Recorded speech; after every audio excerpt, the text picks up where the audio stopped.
Pre pleating చేసుకున్న శారీ కట్టుకుంటే నాకు లుక్ వస్తుందా రాదా అనే డౌట్ మీకు ఉండొచ్చు. ఇది నేను ప్రీ ప్లీటింగ్ చేసుకున్న శారీ.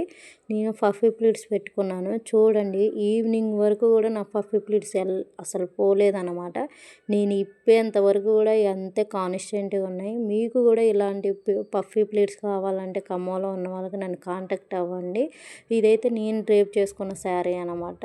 ఎక్కడైనా చెక్కు చెదరలేదు. చూడండి మీరు ఎంత నీట్గా ఎంత క్లీన్గా ఉన్నాయో. నార్మల్ ప్లీటింగ్ కానీ, బాక్స్ ఫోల్డింగ్ కానీ, పఫీ ప్లీట్స్ కానీ, సెమీ పఫీ ప్లీట్స్ కానీ ఏవి కావాలన్నా నేను చేసి ఇస్తానండి. మీకు కావాలంటే నా ఇన్స్టాగ్రామ్లో డిఎం చేయండి. మళ్ళీ అడుగుతున్నారు ఎటువంటి శారీ అయినా చేస్తారని. నేను ఎటువంటి శారీనైనా మీకు చేసి ఇస్తానండి ప్రీ ప్లీటింగ్. ఇప్పుడు ప్రీ ప్లీటింగ్ చేయించుకుంటే ఇలానే ఉంటుందా అనే వారి డౌట్స్ అన్ని క్లియర్ అవ్వచ్చు అనమాట. అందుకే ఈ వీడియో పెడతాను, ఒకసారి చూడండి. మీకు ఇలా కావాలనుకుంటే నన్ను కాంటాక్ట్ అవ్వండి. ఖమ్మంలో ఉన్న వాళ్ళు ఎక్కడున్నా నాకు డిఎం చేయండి ఇన్స్టాగ్రామ్లో. నచ్చితే లైక్ చేయండి.